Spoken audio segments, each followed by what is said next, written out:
তোমরা আমাকে রক্ত দাও, আমি তোমাদের স্বাধীনতা দেব।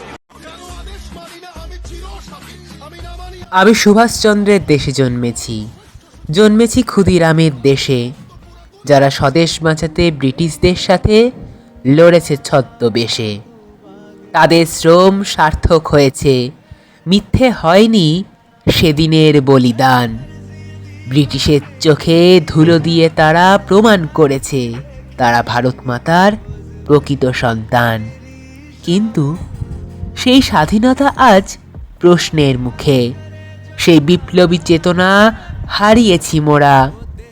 আফসোস করে প্রশ্ন করলাম আজ এসে, আমরা কি বাস করছি সেই নেতাজি আর ক্ষুদিরামের দেশে? জবাব দিল মন বিদ্রূপ করে হেসে, দুর্নীতির কাছেই নত করছি মাথা, দুর্নীতিকেই ভালোবেসে। তাই প্রশ্ন করি, সত্যি কি মোরা স্বাধীন, নাকি মিছে সেথা ভ্রম? এত বর্ষ পরে ব্যর্থ বুঝি তাদের নিঃস্বার্থ শ্রম। আবার তবে কি পরাজয়, আবার পরাধীনতা? কারণ বোধহয় প্রতিবাদের প্রতি আমাদের উদাসীনতা।